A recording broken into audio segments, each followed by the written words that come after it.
Hello everyone, welcome back to Network Exploit, and I am Paspati Bania and I will be the mentor in this video. In this video we are going to talk about the IPv4 example, and in previous video we have talked about the IPv4 reserve address. Hope you guys watched this video and found benefit or useful. And in this video we'll be talking about the IPv4 example. And IPv4 example, we will be describing about how actual communication happens on the network using internet protocol version 4, which is IPv4.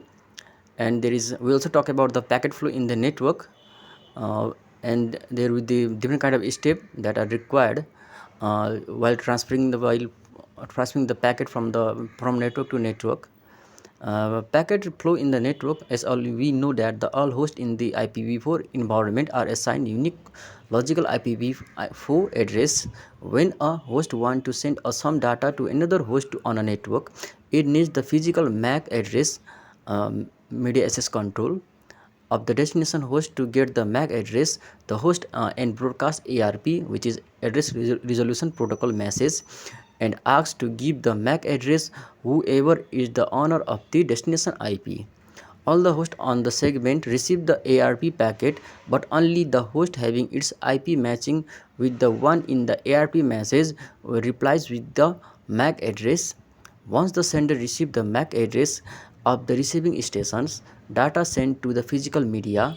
In case the IP does not belong to the local subnet, the data is sent to the destination by the mean of gateway to the subnet. To understand the packet flow, we first must understand the flowing component like MAC address, ARP resolution protocol, proxy server, dynamic host control protocol, domain name system, and NAT, which is stand for network address translations. We'll be first talking about the MAC address. Media access control, or the MAC address, is 48-bit factory hard-coded physical address of network devices which can uniquely be identified. This address is assigned by the device manufacturer. Okay, and the ARP address resolution protocol. Address resolution protocol is used to acquire the MAC address of a host whose IP address is known.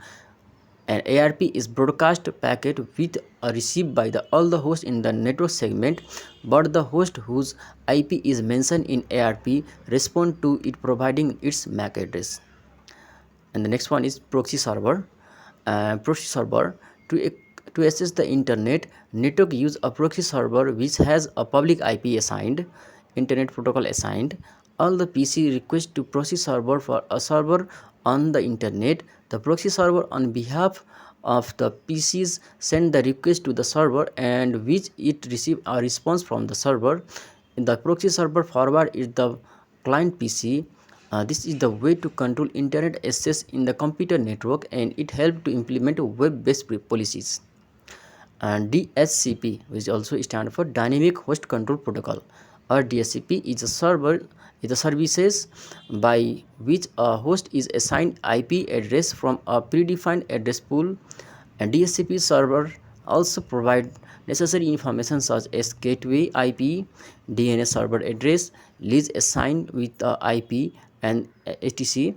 By using DHCP services, a network administrator can manage assignment of the IP address at easy.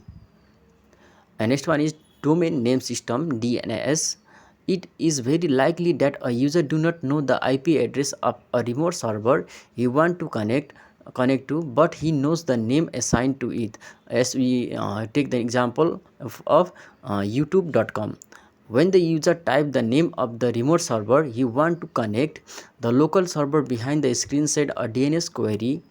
And the domain name system is mentioned is a method to acquire the IP addresses of the host whose name is known. And next one is NAT, or network address translations. Almost all PCs in the computer network are assigned private IP addresses which are not routable on the internet.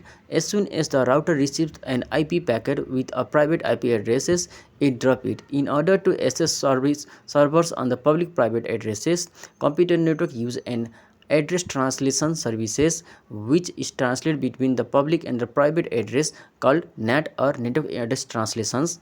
When a PC sends an IP packet out of A private network NAT, network address translation, changes the private IP addresses with public IP addresses and vice versa. Here we can now describe the packet flow and assume that a user want to access youtube.com from her or his personal computer. She has internet connection from her ISP, and the following steps will be taken by the system to help her to reach the destination website. And there are different kind of steps that are required, and the step 1 is acquiring an IP addresses or DHCP, and step 2 is DNS query, and step 3 is last step is ARP request. And let's talk about the first step, which is acquiring an IP addresses or DHCP. When the user's PC boot up, it searches for a DHCP or dynamic host control protocol server to acquire an IP addresses. For the same, the PC send a discovery, and if you have learned the basic networking, then it also stand for DHCP. DHCP work on the DORA processes, and the PC send the DHCP discover broadcast, which is received by one or more DHCP server on the subnet, and they all respond with the DHCP offer. DORA. D means discover, O means offer, DORR means request, A means acknowledgement. Okay, and first of all is send the PC send the discover DHCP discover broadcast, and that the broadcast will be received by one or more DHCP server on the subnet, and they all respond with the DHCP offer, which includes all the necessary details such as IP, subnet, gateway, and the DNS. And the PC send DHCP request packet in order to request the offer IP addresses. Finally, the DHCP send the DHCP acknowledgement and packet to tells the PC that it keep the IP for some given amount of time, that is known as IP lease. Alternatively, a PC can assign an IP addresses manually without taking any help of DHCP server.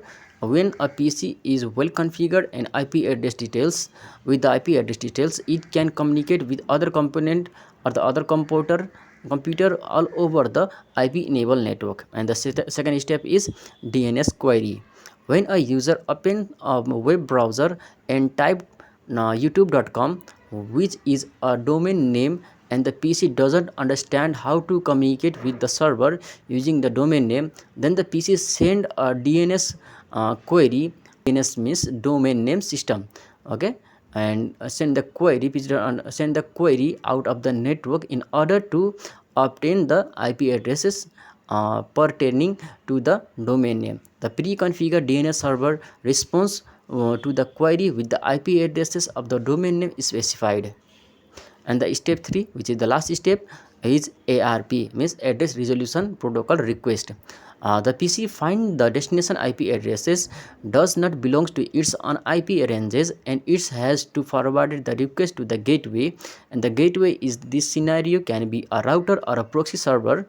Though the gateway IP addresses is known to the client machines, but the computer do not exchange data on the IP addresses, rather than need to the machine hardware addresses, which is laid to coded MAC, means media access control address. To obtain the MAC address of the gateway, the client PC broadcasts an ARP request saying who owns the IP address. The gateway is respond to the ARP queries, send it on MAC address. Up to the receiving the MAC address, the PC send the packet to the gateway. An IP packet has both source and the destination's address, and it connects to the host with a remote host logically, where a MAC address, media access control address, helps system on a single network segment to transfer actual data.